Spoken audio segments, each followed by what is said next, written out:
नमो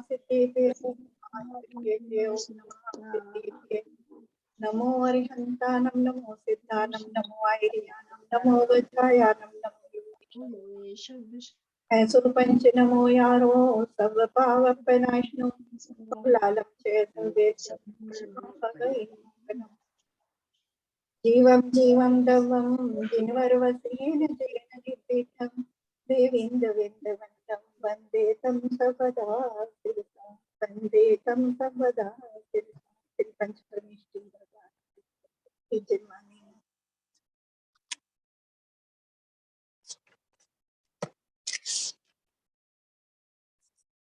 व्रत द्रव्य संग्रह ग्रंथ का वाचन चल रहा है अपना। पहला अपना अध्याय पूरा हो गया था। नेमिचंद्राचार्य ने इसमें जीव और अजीव द्रव्यों का वर्णन किया है। तो हमने जीव और अजीव द्रव्यों का वर्णन थोड़ा सा पढ़ा। जीव को 9 अधिकारों से जीव के स्वरूप को समझा और अजीव में हमने उद्गल, धर्म, धर्म, आकाश और काल, इन 5 द्रव्यों का स्वरूप समझा। उनका स्वरूप क्या है, उनका स्वभाव क्या है, उनके लक्षण क्या है। अब ये हमारा एक अधिकार समाप्त हो गया, पहला अधिकार। इसके बाद आचार्य ने चूली का नाम से एक, हमारा ये 3 पेज का है, पहले भी एक बार हम पढ़ चुके हैं, अभी दोबारा से इसको पढ़ रहे हैं। तो आज हम चूली का वाला हिस्सा पढ़ेंगे इसका, है ना। चलो 2 गाथा है इसमें। कौन से नंबर का? चूली का। अच्छा, चूली का है। तुम्हें ग्रंथ मिल गया? नहीं, हमारे को ग्रंथ नहीं, एक छोटी सी किताब है। अच्छा, हमारे पास तो ये वाला ग्रंथ नहीं उसमें है। शायद नहीं होगी फिर। अच्छा, चूली का नाम से इसमें, क्योंकि ये मूल ग्रंथ की नहीं है, कहीं और से आचार्य ने टीका करते समय उसको लिया है, टीकाकार ने उसको रखा है अलग से। मूल ग्रंथ की ये 2 गाथाएं नहीं है, अलग से है ना। कौन टीका में और मतलब ग्रंथ में क्या अंतर होता है?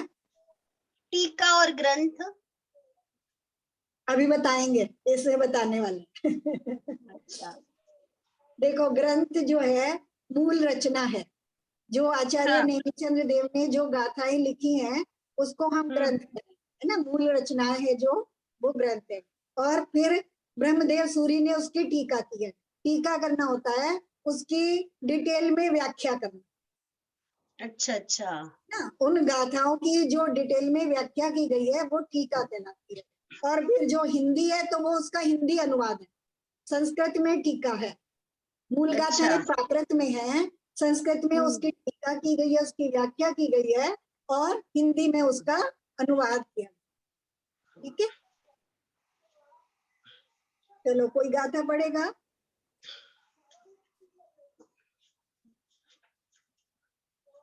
चलो मैं ही पढ़ती हूँ। कौन से नंबर की गाथा है? तुम्हारे में नहीं होगी।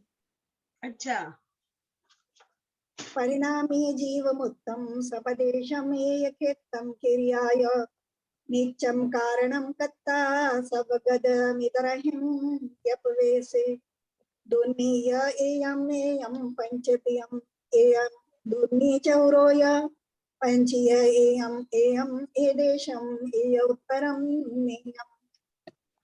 पहले गाथा का अर्थ देख लेते हैं। परिणामी, परिणमन करते हैं, है ना। जीव, जीव मुत्तम मने मूर्त, सपदेशम प्रदेशों से, एय मने एक, खेतम मने क्षेत्र, क्रिया मने क्रियावान यानी जो क्रिया करते हैं, नित्यम मने नित्य, कारण मने कारण स्वरूप, कर्ता मने कर्ता, सबगद यानी सर्वगत, इदरहिम यपवे से एक दूसरे में अप्रवेश यानी प्रवेश रहित।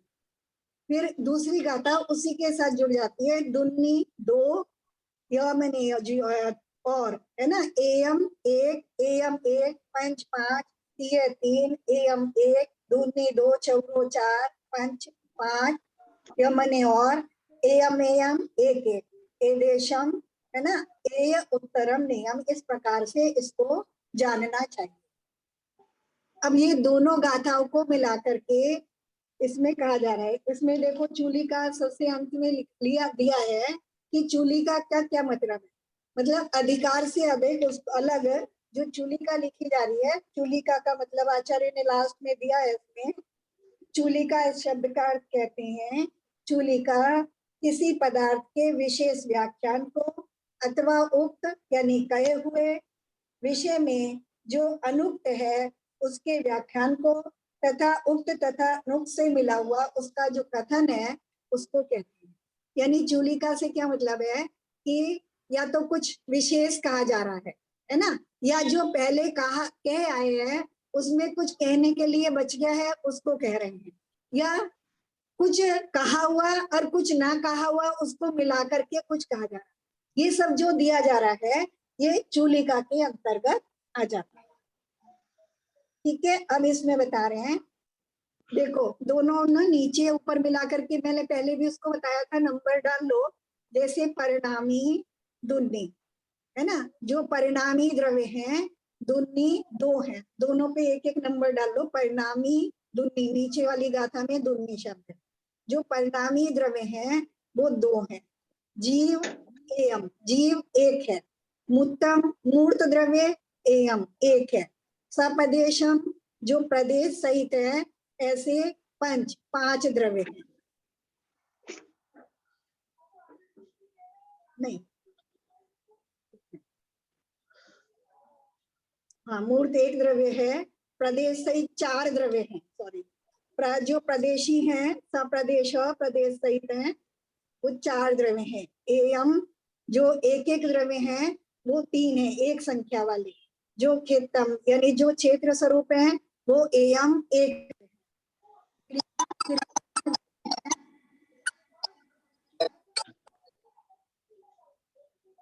हाँ बोलो सूर्या, क्लास चल रही है मेरी। अरे कौन आया था?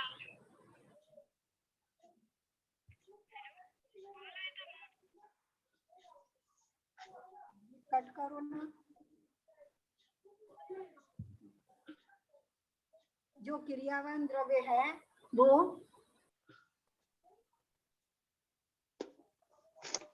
दो है ना, जो क्रियावान द्रव्य दो हैं। नित्यम, जो नित्य द्रव्य है यानी सदाकाल है।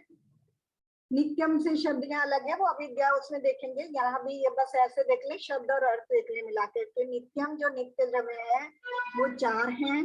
जो कारण द्रव्य है वो पांच है। जो कर्ता द्रव्य है वो एक है। जो सर्वगत है वो एयम एक है ना। इन छह द्रव्यों की बात कर रहे हैं। अब जो हम छह द्रव्य पीछे पढ़ के आए हैं, इन छह द्रव्यों को, ये जैसे क्या कहा था जी, वहां पे आचार्य ने उनका विभाजन किया था जीव और अजीव, है ना। यानी दो भेद कर दिए कि एक जीव द्रव्य है, एक अजीव द्रव्य है ना, अपेक्षा लगा करके। फिर उनमें कह दिया कि पंचास्तिकाय, उसमें पांच द्रव्य अस्तिकाय स्वरूप है और एक द्रव्य अस्तिकाय नहीं है, यानी उसमें काय नहीं। उसी तरह से यहाँ कुछ अपेक्षाओं से भेद करके उनको और डिटेल से बता रहे। अब इसकी गाथा देख लेते हैं। अब इसके पश्चात छठ द्रव्यों से परिणामी द्रव्य जीव और पुद्गल ये दो हैं। चेतन द्रव्य एक है। मूर्तिमान एक पुद्गल है। प्रदेश सही जीव, पुद्गल, धर्म, धर्म तथा आकाश ये पांच द्रव्य हैं। एक संख्या वाले धर्म, धर्म, आकाश तीन द्रव्य हैं। क्षेत्रवान एक आकाश द्रव्य है। कारण द्रव्य पुद्गल, धर्म, धर्म, आकाश और काल ये पांच है। कर्ता द्रव्य एक जीव है। सर्वगत द्रव्य एक आकाश है। और ये छह द्रव्य प्रवेश रहित है, अर्थात एक द्रव्य में दूसरे द्रव्य का प्रवेश नहीं होता। यहाँ इन दो गाथाओं को मिला के अट्ठाई शॉर्ट में बता दिया है ना।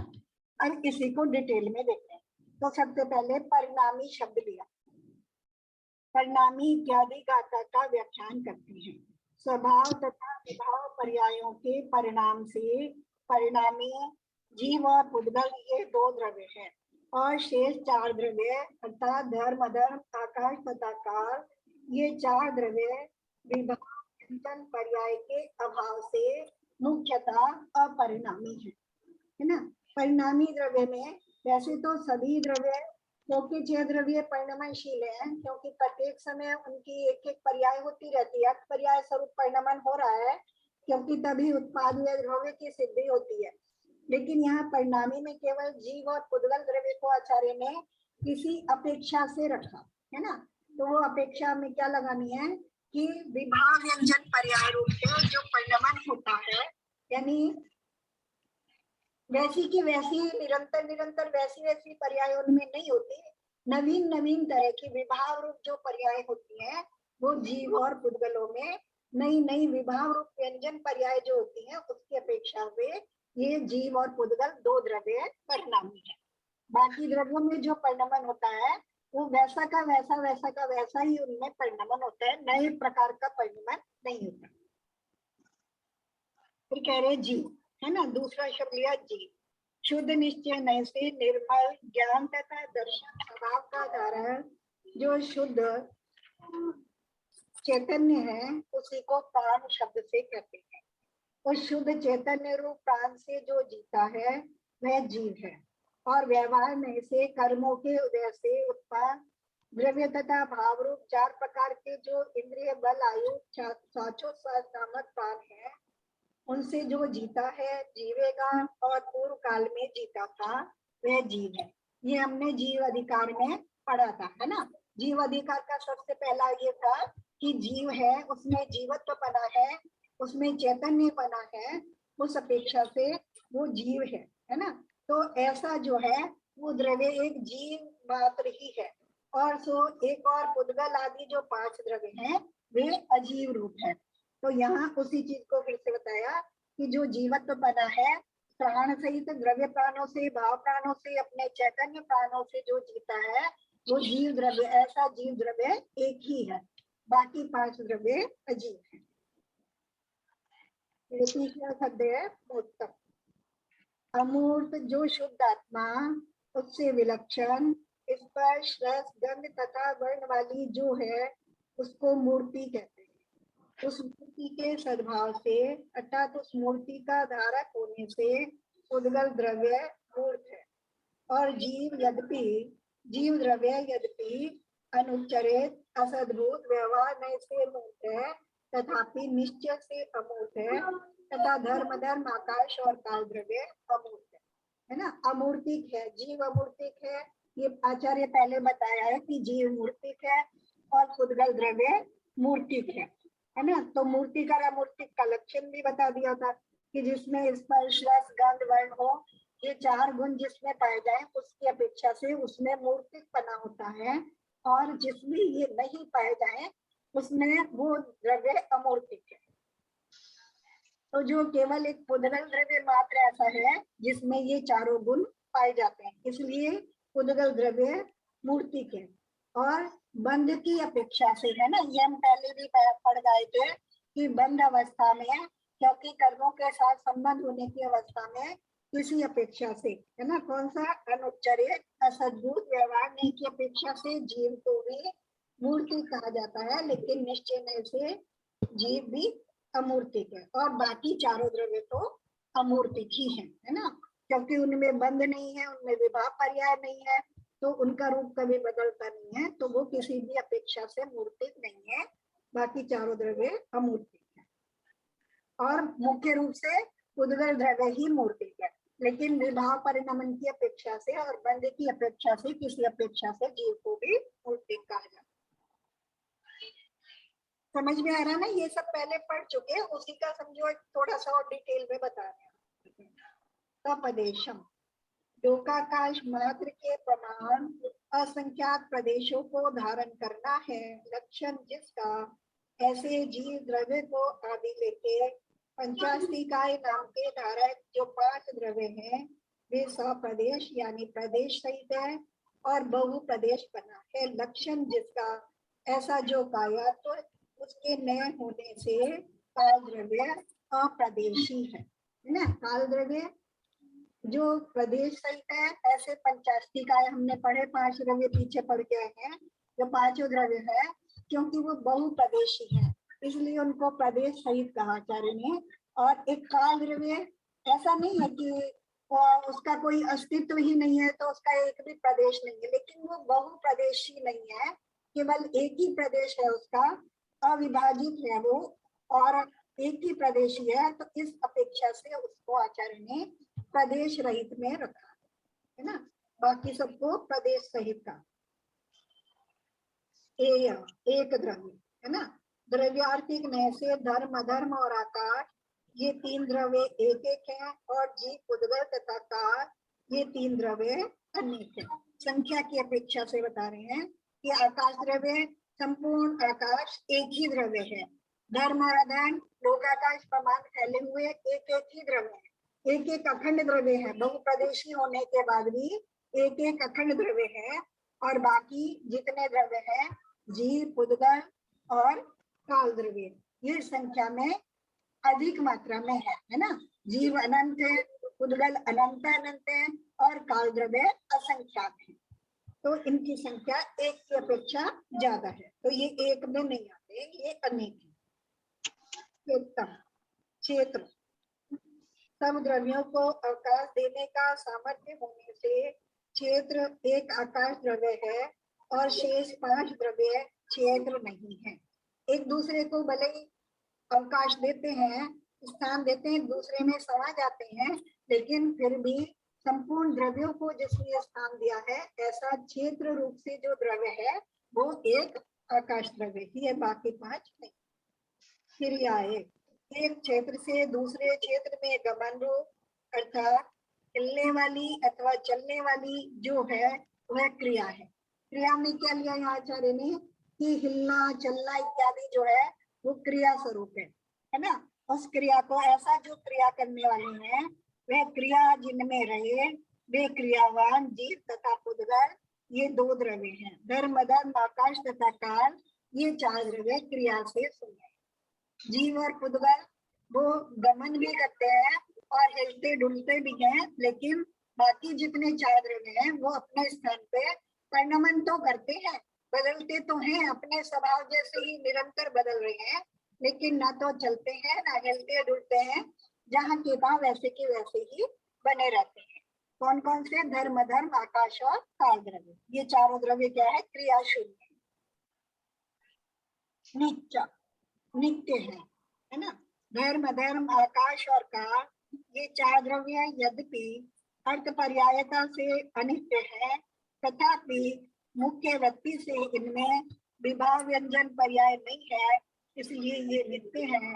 और द्रव्यार्थिक नय से जीव, उद्गल, ये 2 द्रव्य यद्यपि द्रव्यार्थिक नय की अपेक्षा से नित्य है, तथापि अगुरु लघु परिणाम रूप जो स्वभाव पर्याय है उनकी अपेक्षा से तथा विभाव व्यंजन पर्याय की अपेक्षा से नित्य है ना। शॉर्ट में समझ लेते हैं, नित्य। वैसे तो 6 के 6 द्रव्य नित्य ही है, सभी अनादि अनंत है, अनादिकाल से है। 6 के 6 द्रव्य अनादिकाल से है और अनंत काल तक रहने वाले हैं, इसलिए नित्य है ना। क्योंकि द्रव्य की जब हम परिभाषा करते हैं तो उत्पाद व्यय द्रव्य युक्तम सत, है ना, ये हमारा द्रव्य की परिभाषा है कि जो उत्पाद व्यय और द्रव्य से संयुक्त हो, या जिसमें उत्पाद व्यय और द्रव्यपना पाया जाए वो द्रव्य है।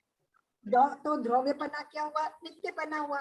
ध्रुवता यानी जो सदा काल शाश्वत है, जिसका कभी न शुरुआत होती है न कभी अंत होता है, ऐसे को हम अनित्य या द्रव्य कहते हैं, है ना। नित्य या द्रव्य कहते हैं। और उत्पाद व्यय को हम अनित्य कहते हैं, उत्पन्न हो रहा है और व्यय हो रहा है यानी बदल रहा है, तो वो अनित्य है। तो यहाँ कह रहे हैं धर्म, धर्म, आकाश काल, ये 4 द्रव्य नित्य है। तो यहाँ अपेक्षा लगा लेंगे हम, है ना, क्योंकि अगर निश्चय नय से देखेंगे तो द्रव्यार्थिक नय से देखेंगे तो सभी द्रव्य नित्य ही है। लेकिन यहाँ आचार्य विभाव की अपेक्षा से बात कर रहे हैं कि जिनमें नए प्रकार का परिणमन हो रहा है वो नित्य नहीं है, और जिनमें वैसा का वैसा ही परिणमन हो रहा है वो नित्य है। तो धर्म, धर्म, आकाश और काल है, इनमें परिणमन तो हो रहा है, लेकिन जैसा उनका स्वभाव रूप परिणमन है निरंतर वैसा ही हो रहा है, वो बदलते नहीं है। मतलब जैसे है बदलने के बाद भी वैसे ही बने रहते हैं, तो उस अपेक्षा से वो नित्य है। और जीव और उद्गल, क्योंकि इनमें विभाव रूप भी परिणमन होता है, तो यानी बदलने पे वो बदल भी जाते हैं, है ना, दूसरी तरह के हो जाते हैं, तो उस अपेक्षा से अनित्य। अब कह रहे हैं कारण, उद्गल, धर्म, अधर्म, आकाश और काल, ये जो द्रव्य हैं इनमें से व्यवहार नहीं कर जीव के शरीर, वचन, मन, प्राण, अपान आदि कार्य तो पुद्गल द्रव्य करता है और गति, स्थिति, अवगाह तथा वर्तनारूप कार्य को क्रम से धर्म आदि 4 द्रव्य करते हैं। इसलिए पुद्गल आदि 5 द्रव्य कारण है और जीव द्रव्य यदि गुरु शिष्य आदि रूप से परस्पर एक दूसरे का उपकार करते हैं, तथापि पुद्गल आदि 5 द्रव्यों के प्रति यह जीव कुछ भी उपकार नहीं करता, इसलिए अकारण है। कारण द्रव्य की बात करनी है ना। कारण पर बता रहे, सब चीजें अपेक्षा से है, तो अपेक्षा सब जगह लगा लेंगे हम कि अपेक्षा लगा रहे हैं तो कारण। यहाँ कह रहे हैं वैसे तो अपने उपादान कारण से ही हर द्रव्य परिणमन करता है, तो लेकिन यहाँ उपादान कारण की बात नहीं कर रहे हैं, है ना, निमित्त की अपेक्षा से बात कर रहे हैं। तो निमित्त की अपेक्षा से पुद्गल, धर्म, अधर्म, आकाश और काल, ये 5 द्रव्य कारण रूप है। किस तरह से? व्यवहार नय कर, यानी व्यवहार नय से क्या करते हैं? जीव के शरीर, वचन, मन, प्राण, अपान, ये तो पुद्गल द्रव्य के निमित्त से इनकी रचना हो रही है ना। गति में धर्म द्रव्य कारण हो रहा है, स्थिति में अधर्म द्रव्य कारण हो रहा है, अवगाहन देने में आकाश द्रव्य कारण हो रहा है और वर्तमान में काल द्रव्य कारण हो रहा है। यानी ये 5 द्रव्य निमित्त रूप से सदा सहकारी कारण, तीनों काल में सहकारी कारण बने रहते हैं हर अवस्था में। और फिर कह रहे हैं कि जीव द्रव्य यद्यपि गुरु शिष्य आदि रूप से परस्पर एक दूसरे का उपकार करते हैं, है ना। ऐसा हमें देखने में आता है कि जीव द्रव्य भी एक दूसरे के लिए निमित्त होते हैं। गुरु उपदेश दे रहे हैं, शिष्य उनको या मुनि है, श्रावक है ना, एक दूसरे के लिए।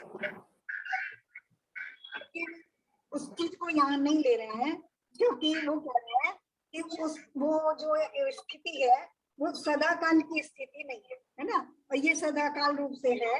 तो जीव तो तथापि पुद्गल आदि 5 द्रव्यों के प्रति के जीव कुछ भी उपकार नहीं करता, लेकिन जो बाकी 5 द्रव्य है उनके परिणमन में जीव का मुख्य रूप से कोई सहयोग नहीं, है ना। बस इसी चीज के आधार से कहा, एक अपेक्षा लगा करके आचार्य ने बताया कि वो 5 द्रव्य हैं वो मुख्य रूप से कारण रूप है और जीव जो है वो कारण रूप नहीं है, क्योंकि उन 5 द्रव्यों के लिए वो कोई सहकारी कारण नहीं।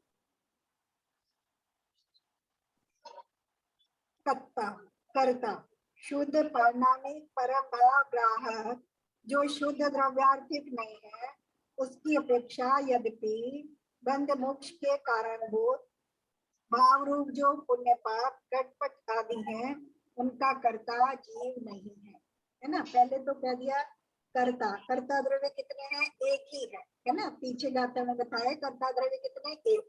कौन है? जीव। एक जीव द्रव्य ही मात्र कर्ता द्रव्य है, लेकिन यहाँ कह रहे हैं कि जो शुद्ध द्रव्यार्थिक नहीं है उसकी अपेक्षा से तो जीव किसी भी चीज का कर्ता नहीं है, ना पुण्य पाप का करता है, ना बंध मोक्ष का करता है, ना घटपट इत्यादि का करता है मुख्य रूप से। तो शुद्ध द्रव्यार्थिक नय की अपेक्षा बात कर रहे हैं, तो उस अपेक्षा से तो करता नहीं है, लेकिन अशुद्ध निश्चय नय से, है ना। हमने सारे नय पढ़े तो अपेक्षा लगा लेंगे। अशुद्ध निश्चय नय से शुभ अशुभ उपयोग से परिणत हुआ पुण्य तथा पाप बंध का करता और उनके फल का भोक्ता होता है ना। पुण्य पाप कौन कर रहा है और उनके फल कौन भोग रहा है? तो जीव, है ना। किससे? अशुद्ध निश्चय नहीं से, अपने अशुद्ध यानी अपने राग द्वेष परिणाम रूप परिणमन करने से जीव अपने उन राग द्वेष परिणामों का, अपने उन शुभ अशुभ भावों का, उसके निमित्त से होने वाले पुण्य पाप का और उनका कर्ता और उनका भोक्ता है ना। अशुद्ध निश्चय से तथा विशुद्ध ज्ञान दर्शन स्वभाव धारक जो निज शुद्ध आत्मा द्रव्य है उसके सम्यक श्रद्धा ज्ञान और आचरण रूप शुद्धोपयोग से परिणत हुआ यह जीव मोक्ष प्राप्ति करता है और उस मोक्ष के फल का भोक्ता भी होता है।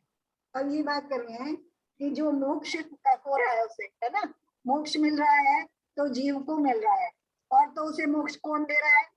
कोई दूसरा नहीं दे रहा है, कोई ऐसे भगवान नहीं है जो उसको मोक्ष दे रहे हैं।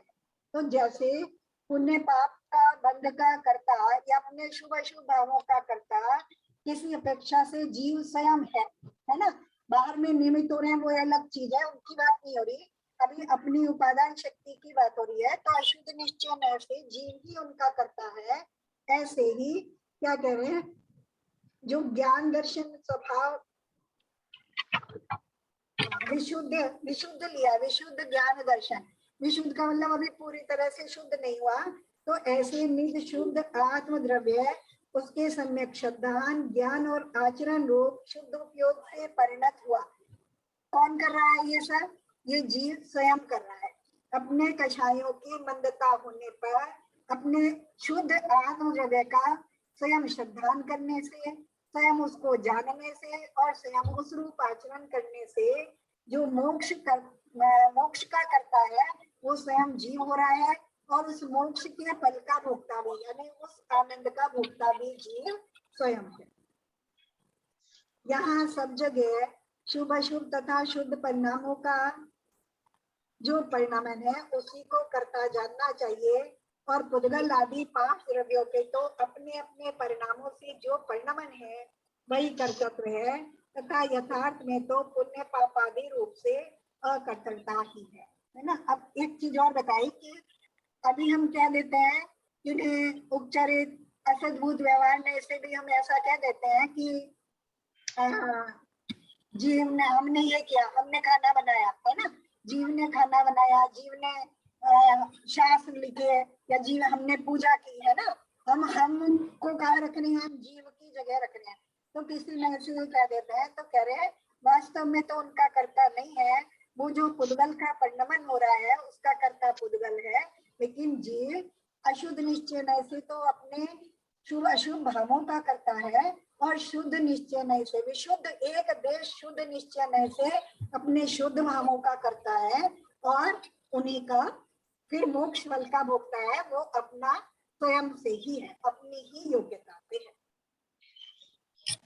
तो मेन बस यही समझना चाहिए कि मुख्य रूप से अपने शुभ अशुभ भावों का करता है, बंध का करता है, मोक्ष का करता है। तो कर्ता द्रव्य ऐसे एक है। बाकी सब जो है अपना अपना परिणमन करते रहते हैं। वह वो कारण रूप से तो अनेक जीव को निमित्त होते हैं, लेकिन कर्ता रूप से वो अपने स्वयं के ही करता है। उद्गल द्रव्य है, मान लो शरीर है ना, शरीर मुझे बंद करने में सहाने में तो रहा है ना। जीव अपने शरीर के निमित्त से मैं राग द्वेष परिणाम कर रहा हूँ और वो मुझे बंद में कारण हो रहे हैं। तो शरीर मुझे बंद में निमित्त हो रहा है ना, और शरीर ही मुझे तपस्या करने में निमित्त हो रहा है। शरीर के माध्यम से मैं तपस्या कर पा रहा हूँ, तो वो तपस्या करने में भी निमित्त हो रहा है, तो वो मोक्ष मार्ग में भी मुझे सहायक हो रहा है। तो वो सहायक रूप में, लेकिन वो जो अपना परिणमन कर रहा है वो उसका अपना परिणमन है, उसका कर्ता शरीर ही है, यानी पुद्गल द्रव्य ही है, जीव उसका कर्ता नहीं है। जीव तो उसके साथ सहकारी होकर के अपने बंध और मोक्ष परिणामों का ही करता है। ये सब पढ़ा हुआ है तो समझ में तो आ रहा होगा, है ना, पीछे भी ये सब पढ़ के आए अच्छे से। सर्वगतम, सर्वगत, सर्वगतम मतलब सर्वगत, सर्वगत यानी सब में समाया हुआ, है ना। लोग साउंड क्लियर नहीं आ रहा यहाँ पे। व्याप्ति की अपेक्षा आकाश को ही सर्वगत कहते हैं। एक आकाश द्रव्य ऐसा है जो सब जगह व्याप्त है, तथा लोक में व्याप्ति की अपेक्षा धर्म और अधर्म सर्वगत है ना। आप कह रहे हैं कि जब लोक और अलोक से देखेंगे तो केवल एक आकाश द्रव्य ऐसा है जो सर्वगत है, यानी सर्वव्यापी है। फिर कह रहे हैं अगर खाली लोक में व्याप्ति की अपेक्षा देखें, यानी लोकाकाश में, तो धर्म अधर्म, क्योंकि पूरे लोकाकाश में एक ही खंड द्रव्य रूप से व्याप्त है, तो धर्म द्रव्य और अधर्म द्रव्य लोकाकाश की अपेक्षा से सर्वगत है। एवं जीव द्रव्य जो सो एक जीव की अपेक्षा से लोक पूर्ण रूप जो अवस्था है उसके बिना असर्वगत है। अगर जीव द्रव्य की अपेक्षा देखें तो जिस समय केवली भगवान समुद्र घाट करते हैं, उस समुद्र घाट की अवस्था में जब लोक पूर्ण अवस्था होती है ना, 8 समय का समुद्र घाट होता है वो, उसमें एक समय में लोक पूर्ण अवस्था होती है, यानी जो तीनों लोकों में व्याप्त जो अवस्था है उसकी अपेक्षा से एक जीव द्रव्य लोक में व्याप्त है। लेकिन बाकी सब अवस्थाओं में वो लोक में सर्वगत नहीं है, और अनेक जीवों की अपेक्षा से सर्वगत ही होता है। अगर अनंतानंत जीव हैं, उनकी अपेक्षा से देखें तो पूरे लोकाकाश में अनंतानंत जीव ठसाठस भरे हैं, है ना, तो यानी सर्वगत। अब पुद्गल द्रव्य की अपेक्षा से बात करते हैं। तथा पुद्गल द्रव्य है तो लोक रूप माँ स्कंद की अपेक्षा से सर्वगत है, और शेष पुद्गलों की अपेक्षा से असर्वगत है। जो पुद्गल द्रव्य है उसकी 23 प्रकार की वर्गनाएं होती हैं, यानी वो पुद्गल द्रव्य 23 प्रकार का होता है। उसमें एक महास्कंद नाम की वर्गना है, मतलब उसका वर्गना का नाम ही महास्कंद है। एक ही वर्गना है, वो एक ही महास्कंद है, और वो ऐसा स्कंद है कि वो तीनों लोकों में व्याप्त है, तीनों लोकों में व्याप्त है। तो उस महास्कंद की अपेक्षा से जो महास्कंद रूप परगना है वो तीनों लोकों में व्याप्त, यानी लोकाकाश में, तीनों लोक यानी लोकाकाश में व्याप्त होने की अपेक्षा से सर्वगत है। और बाकी जितने शेष पुद्गल है वो असर्वगत है, वो सर्वव्यापी नहीं है, पूरे लोकाकाश में व्याप्त नहीं। फिर उन्हें एक कालानु द्रव्य की अपेक्षा से तो काल द्रव्य लोक में सर्वगत नहीं है। अब काल द्रव्य की अपेक्षा देखते हैं, तो जो काल द्रव्य है, अगर एक कालानु को लें तो एक कालानु तो अपने एक प्रदेश में ही, आकाश के एक प्रदेश में विद्यमान है, उस अपेक्षा से वो सर्वगत यानी सर्वव्यापी नहीं। लेकिन समस्त जितने कालानु हैं वो कितने हैं, असंख्या द्रव्य हैं, या लोकाकाश प्रमाण है, तो संपूर्ण लोकाकाश के एक एक प्रदेश में एक एक फैले हुए हैं, इस अपेक्षा से सर्वगत है यानी सर्वव्यापी। ठीक है, ये थोड़ा सा अलग हो गया तो, लेकिन समझ में आ गया होगा। सभी द्रव्यों की अपेक्षा से बताया कि सब द्रव्य कितने क्षेत्र में व्यापक है ना, यानी जो सर्वव्यापी है उसे सर्वगत शब्द दिया है आचार्य ने, है ना, सर्वगत सर्वव्यापी। तो एक आकाश द्रव्य सर्वव्यापी है क्योंकि वो लोक में भी है अलोक में भी है, ठीक है, और बाकी द्रव्य उस अपेक्षा से सर्वव्यापी नहीं। धर्म अधर्म द्रव्य लोकाकाश की अपेक्षा से सर्वव्यापी है। जीव द्रव्य एक जीव द्रव्य की अपेक्षा लोक पूर्ण अवस्था में सर्वव्यापी है, और बाकी अवस्था में सर्वव्यापी नहीं है। अगर समस्त जीवों की अपेक्षा से, समस्त जीव द्रव्यों की अपेक्षा से देखें तो वो लोकाकाश में सर्वव्यापी है। उद्गल द्रव्य महास्कंद की अपेक्षा से लोकाकाश में सर्वव्यापी है, और बाकी पुद्गल द्रव्यों की अपेक्षा से सर्वव्यापी नहीं है। काल द्रव्य एक कालानु की अपेक्षा से सर्वव्यापी नहीं है, और सर्व कालानुओं की अपेक्षा से लोकाकाश में सर्वव्यापी। अब कह रहे हैं इधर आइए, यद्यपि व्यवहार से सब द्रव्य एक क्षेत्र में अवधार रहने से परस्पर प्रवेश द्वारा तिष्ठते हैं, तथापि निश्चय से चेतना आदि जो अपना अपना स्वरूप है उसको नहीं छोड़ते हैं, इस कारण परस्पर प्रवेश रहित है ना। इब्राहिम यप वैसे शब्द का अर्थ है कि परस्पर प्रवेश रहित है ना, एक दूसरे में प्रवेश नहीं करते। अब कह रहे हैं, अब एक ही जिस स्थान में हम ठहरे हैं, जिस स्थान में हम बैठे हुए हैं, वह धर्म द्रव्य भी है, अधर्म द्रव्य भी है, आकाश द्रव्य भी है, काल द्रव्य भी है, उद्गल भी है, जीव भी है, वह सब द्रव्य एक साथ एक ही क्षेत्र में परस्पर मिक्स होकर के बैठे, है ना। वहाँ इस अपेक्षा से बात नहीं कर रहे, इस अपेक्षा से बात कर रहे हैं कि एक साथ रहने पर भी एक दूसरे से अप्रभावी है, अपना अपना ही काम कर रहे हैं, यानी एक दूसरे से प्रभावित होकर उस रूप नहीं हो जाते, है ना, इसलिए अप्रवेशी उस अपेक्षा से कह रहे हैं। जैसे अभी हमारी जो अवस्था है वो जीव और पुद्गल की मिली हुई अवस्था है, लेकिन मिले हुए रहने पर भी न तो तीनों काल में कभी शरीर जीव बन पाया है, और न शरीर न तो और न ही जीव कभी अचेतन हो पाया है, जड़ हो पाया। जीव कभी जीव शरीर नहीं बना, दोनों मिले हुए होने पर भी एक दूसरे के साथ मिल करके काम कर रहे हैं, या परिणमन कर रहे हैं, लेकिन फिर भी अपने अपने गुणों को नहीं छोड़ते हैं। अपने अपने गुणों को छोड़कर यानी दूसरे रूप नहीं हो जाते। इस उपयुक्त कथन का तात्पर्य यह है कि इन छह द्रव्य में वीतराग, चिदानंद, एक शुद्ध बुद्ध आदि गुण ही है स्वभाव जिसके, ऐसा। और शुभ तथा अशुभ जो मन वचन और काय के व्यापार है उनसे रहे जो निज शुद्ध आत्मा द्रव्य है वही उपादेय है। इस सबको समझने का प्रयोजन आचार्य ने 2 लाइन में बता दिया कि इन सबको हमने समझ तो लिया, जान भी लिया, मान भी लिया कि ऐसे ही है, लेकिन अब इसमें हमें क्या करना है कि जो 6 द्रव्य है इनमें जो है वीतराग, चिदानंद, एक शुद्ध बुद्ध आदि गुण का जो स्वभाव जिसका है, ऐसा जीव द्रव्य के स्वभाव की बात कर रहे है ना, विभाव की बात नहीं कर रहे हैं, स्वभाव की बात कर रहे हैं कि स्वभाव कैसा है, राग रहित है।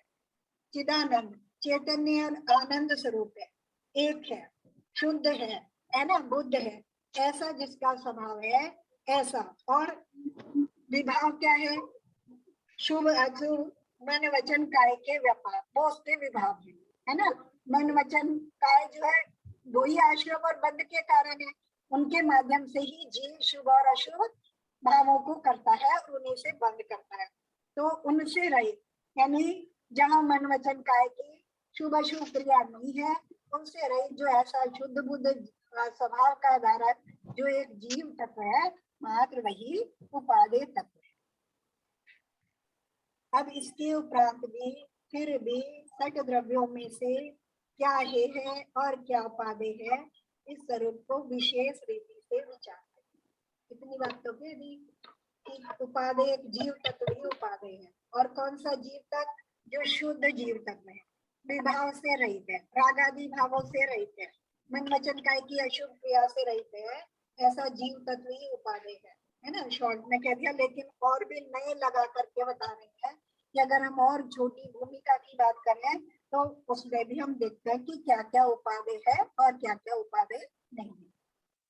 उनमें शुद्ध निश्चय नहीं से शुद्ध बोध एक स्वभाव के द्वारा सभी जीव है, इस कारण सर्व जीव ही उपादेय है अपने अपने स्थिति में, है ना। क्योंकि सब जीव ही कैसे हैं, हमेशा जीव ही रहने वाले हैं, जो उनका स्वभाव है वही रहने वाला है। तो अपना जो, लेकिन उस स्वभाव में भी जो शुद्धता और ज्ञान इत्यादि जो गुण है ना, वो ही वो स्वभाव ही उपादेय है, सब जीवों के लिए वो उपादेय है, शुद्ध निश्चय नहीं से। फिर कह रहे हैं अब व्यक्ति रूप से, है ना। अब हम क्या करें कि जब तक हम उस अपने शुद्ध स्वभाव को नहीं समझ पा रहे हैं, नहीं जान पा रहे हैं, उसमें स्थिर नहीं हो पा रहे हैं, तब तक के लिए कह रहे हैं व्यक्ति रूप से अरहंत, सिद्ध, आचार्य, उपाध्याय तथा साधु, ये 5 परमेष्टि ही उपादेय है। यानी जीव, जो जीव इस रूप परिणामन हो गए हैं वो भी उपादेय है, 5 परमेष्टि उपादेय हैं। इन 5 में से भी और अगर हम करें कि 5 से नहीं, 2 ही मुख्य रूप से, क्यों जो अरहंत हो गए हैं, अभी बाकी जो मान लो आचार्य एक भाव, दो भाभी मेरे को सुनाई नहीं पड़ रहा तो और निकटता से ले आए तो अरहंत सिद्ध ही उपादेय है। इन दोनों में से भी निश्चय नहीं की अपेक्षा से सिद्ध ही उपादेय है। जो सिद्ध भगवान है वो पूरी तरह से शुद्ध आत्म तत्व है ना। तो अगर हम उनके गुणों का स्मरण करके उनके जैसा अपने को देखने रूप ध्यान में अगर आ पाते हैं तो मुख्य रूप से तो हम अपने उस शुद्ध आत्मा के अधिक निकट जा पाते हैं, अधिक समीप जा पाते हैं, तो मुख्य रूप से वो उपादेय है। आंटी वो सरिता भी 2-3 बार बोल चुकी है। तो आदि रूप जो संपूर्ण विकल्पों के समूह है उनसे रहे, जो परम ध्यान का समय है, उस समय में वेदों के समान जो निज शुद्ध आत्मा है वही उपादेय है ना। अब सिद्धों का ध्यान कर रहे हैं, सिद्धों का ध्यान करते समय कैसा है, बाकी विकल्प समूह हमारे समाप्त हो गए, सिद्ध भगवान के गुणों का स्मरण चल रहा है और सिद्ध भगवान के गुणों का स्मरण करते हुए हमारे जो संसार संबंधी सारे विकल्प है उन सबका अभाव हो गया। उस समय में भी अब हमें और ऊपर चढ़ना है, तो उनके जैसा जो अपना शुद्धात्मा है वही मुख्य रूप से उपाधि है ना। तो ये क्रम क्रम से बढ़ता हुए हमारे स्टेप्स है अपनी शुद्धता की ओर बढ़ने के लिए। अन्य सब हे है, यह तात्पर्य है। और सब जो है और कुछ भी संसार में ग्रहण करने योग्य उपाधि नहीं है, सब हे है। यहाँ तक हो गया 6 द्रव्यों का आचार्य ने, और किस किस अपेक्षा से हम उसको समझ सकते हैं, अपने ज्ञान में उपयोगी बना सकते हैं, उस अपेक्षा से यहाँ आचार्य ने हमें पूरा वर्णन किया। अगर यहाँ तक किसी का कोई प्रश्न है तो करो, फिर एक पैराग्राफ रह गया, फिर उसकी बात करेंगे, है ना। कोई चीज ऐसी है कि जो समझ में नहीं आई? लगातार पढ़ते रहने में लग रहा है कठिन है, लेकिन सब सुना हुआ और समझा हुआ है, तो उस अपेक्षा से मुझे नहीं लगता कि कुछ कठिन भी होगा।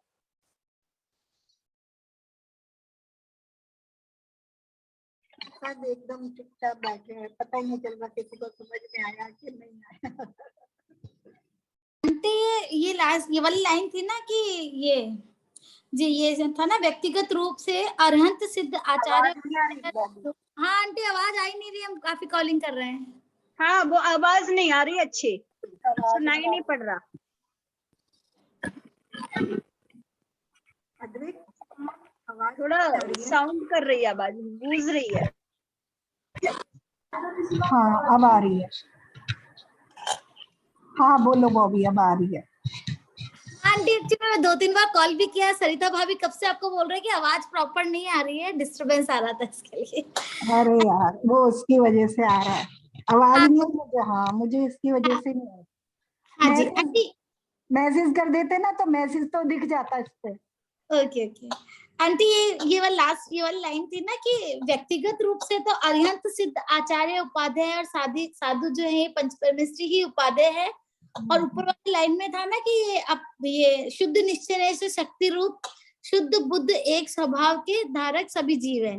हाँ यहाँ से ये वाली लाइन है ना, तो ये अपनी अपनी स्थिति में मतलब अपने अपने उस हिसाब से किस तरह से था, मतलब ये थोड़ा सा वो हो गया था, डिस्टरबेंस भी आ रहा था, समझ में नहीं आई बात।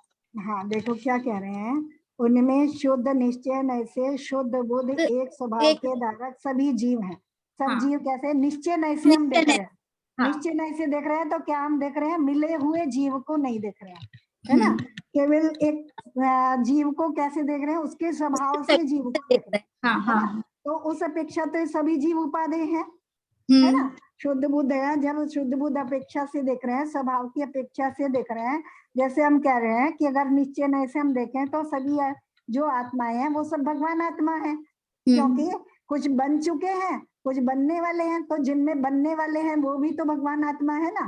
तो जिनमें बनने की, क्योंकि हर जीव में बनने की योग्यता है।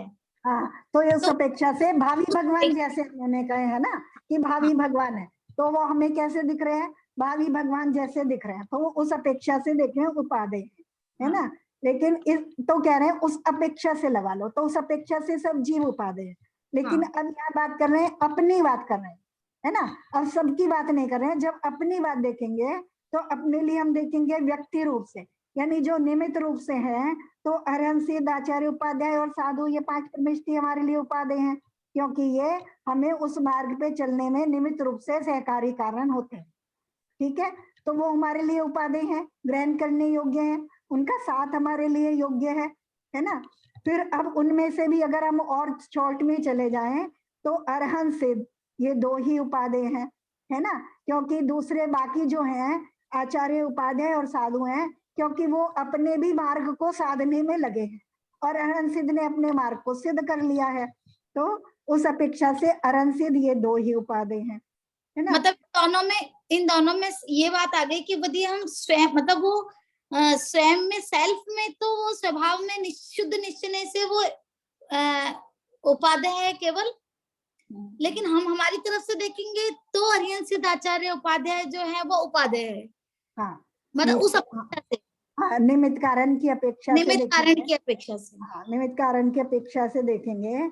और निमित्त कारण में भी अगर उसको हम और थोड़ा संकोचित करें तो अरहंत सिद्धि है ना, मुख्य रूप से उपादेय। और उसमें भी फिर और देखें तो सिद्ध, जो सिद्ध परमेष्टि हैं, अगर उनका स्वरूप हमें समझ में आ जाता है और उनका हम ध्यान कर रहे हैं, सिद्ध भगवान का जब हम ध्यान करते हैं, उनके गुणों का जब हम स्मरण करते हैं, तो वो मुख्य रूप से फिर क्या है, हम पूरे जो संसार की पूरी व्यवस्था है उससे हम अलग हो जाते हैं, है ना। एक सिद्ध स्वरूप का जब हम ध्यान कर रहे हैं, उनके गुणों का जब हम स्मरण कर रहे हैं, तो हमारे परिणामों की विशुद्धि विशेष रूप से अधिक होती है ना। तो इस अपेक्षा से सिद्ध भगवान ही उपादेय है। और फिर जब सिद्धों का ध्यान करते करते हम उनके जैसे अपने स्वरूप का ध्यान करते हैं, तो मुख्य रूप से अपना वैसा शुद्ध आत्मा ही उपादेय है, क्योंकि हम जब उसका ध्यान कर पाएंगे तब हम उसमें स्थिर हो पाएंगे और तब हम सारे बंधनों से मुक्त हो पाएंगे जी। और अन्य सब ही है, और अन्य सब मतलब और किसी भी तरीके से, किसी भी अपेक्षा से और कोई वस्तु उपादेय नहीं।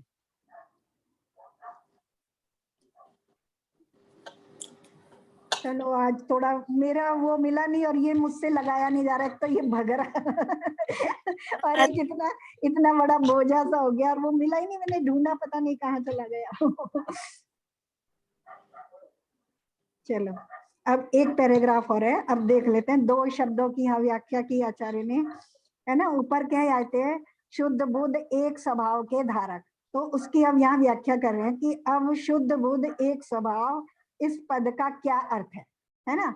सो कहते हैं, मिथ्यात्व राग आदि संपूर्ण विभावों से रहित होने के कारण आत्मा शुद्ध कहा जाता है। हम आत्मा को अशुद्ध क्यों कर रहे हैं, कह रहे हैं, है ना। अभी हम कहते हैं कि हम अशुद्ध अवस्था में है, हमारी अवस्था अशुद्ध है, हमारा जीव द्रव्य अशुद्ध है। किस अपेक्षा से अशुद्ध है, क्योंकि मिथ्या राग आदि सहित है ना। जब हाँ जब तक मिथ्यात और राग द्वेष आदि से सहित है तब तक अशुद्ध है, और जब मिथ्यात राग द्वेष आदि से रहित हो जाता है तो शुद्ध है। तो मिथ्यात राग आदि संपूर्ण विभावों से रहित होने के कारण आत्मा शुद्ध कहा जाता है। अब बुद्ध की बात करते हैं, तथा केवल ज्ञान आदि अनंत गुणों से सहित होने से आत्मा बुद्ध कहा जाता है। केवल शुद्ध ही नहीं है भाई, मतलब विभावों से रहित है, ऐसा नहीं है कि सब चीजों से ही रहित है, रहित नहीं है, यानी बुद्ध भी है। शुद्ध होने के साथ साथ बुद्ध भी है। बुद्ध क्यों है, कि अपने अनंत गुणों से सहित है ना। बुद्ध बुद्धिमान कौन होगा, जिसके पास ज्ञान है। तो जो केवल ज्ञान आदि गुणों से सहित है वो बुद्ध है। और एक मने स्वयं, है ना, अकेला है, किसी से जुड़ा नहीं है, ऐसा जो शुद्ध बुद्ध एक स्वभाव वाला तथा केवल ज्ञान आदि अनंत गुणों से सहित होने से आत्मा बुद्ध कहा जाता है। इस प्रकार जहां जहां शुद्ध बुद्ध एक स्वभाव यह पद आवे, वहां सर्वत्र यही पूर्वोक्त लक्षण समझना चाहिए। मतलब जहां भी हम इस शब्द का यूज करेंगे उसका मतलब क्या है, शुद्ध है तो वो आत्मा कैसा है, मिथ्यात राग आदि से रहित है, और बुद्ध है तो केवल ज्ञान आदि गुणों से सहित। इस रीति से सच द्रव्यों की चूली का समाप्त हुई। यहाँ चूली का समाप्त हुई, ये अध्याय पूरा हो गया। अब चूली का इस शब्द का अर्थ कहते हैं कि चूली का क्या मतलब है। चूली का किसी पदार्थ के विशेष व्याख्यान को, यानी किसी जो विषय कहा जा रहा है उसके बारे में कुछ विशेष व्याख्यान किया जा रहा है, अथवा कहे हुए विषय में जो अनुक्त यानी नहीं कहा है उस विषय के व्याख्यान को, यानी जो पहले कहा जा चुका उसमें अभी कुछ कहने के लिए रह गया है, उसको कहने के लिए चूलिका कही जाती है। ठीक है। और उक्त तथा अनुक्त मिला हुआ जो कथन है ना, और मिला हुआ यानी कुछ तो कह भी दिया है लेकिन उसको कुछ कहने में, किसी अपेक्षा से कहने में रह गया है। जैसे जीव बता दिया कि जो अपने चैतन्य प्राणों से जीता है, जो द्रव्य प्राणों से जीता है, जो भाव प्राणों से जीता है, वो जीव है, ये तो कह दिया। लेकिन अब कह दिया कि ऐसा जीव द्रव्य एक ही है ना, ये बिना कहा हुआ था। तो ऐसा कहा हुआ और अनकहा जो मिला करके जो कथन किया जाता है, जहां किया जा रहा है, उस अधिकार को चूलिका कहा जाता है। बस इतना है। अब अगली बार 7 तत्व और 9 पदार्थों का बोधन। मुसीबत सी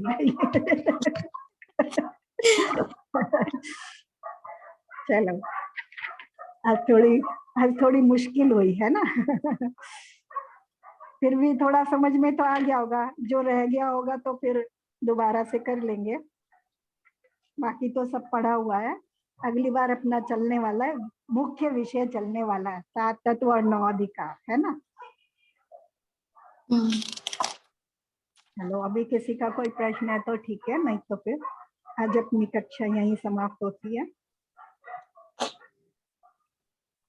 बहुत ज्यादा डिस्टर्ब हो रहा था क्या?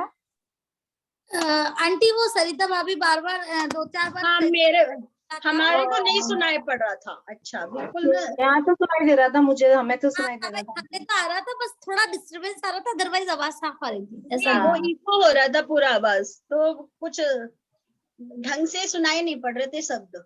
चलो, आज भाई साहब ने रिकॉर्डिंग भी करी है, आज की रिकॉर्डिंग मिल जाएगी।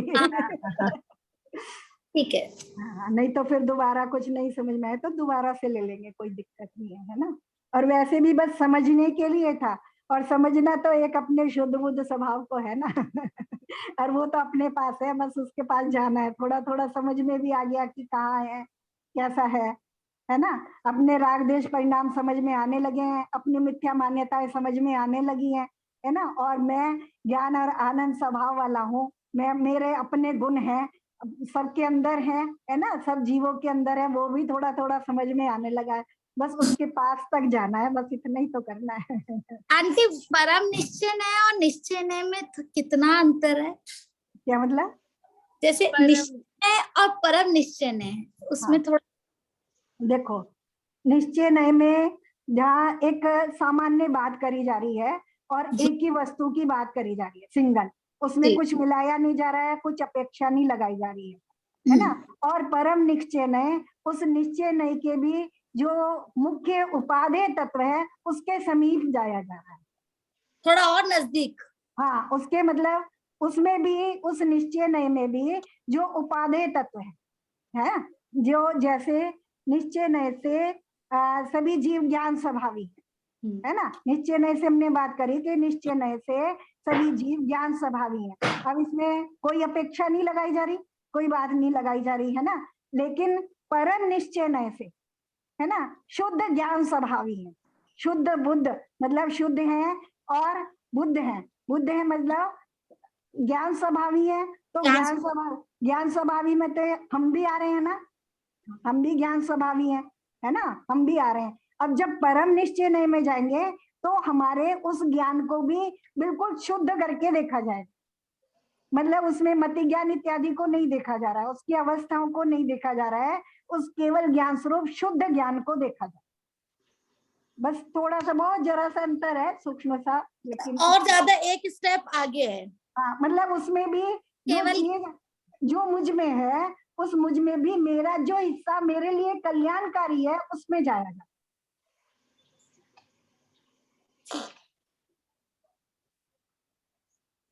चलो, जिनवानी स्तुति करने। जावानी के ज्ञान से सूझे लोकालोक, सोवानी मस्तक नमो सदा दे ढूंढो। हे जिनवानी भारती तो जपू दिन रैन, जो तेरी शरण गए सो पावे सुख। देव जो अरिहंत को गुरु सेवा नित्य, दया धर्म पालू सदा यही मुक्त। जिनवानी माता।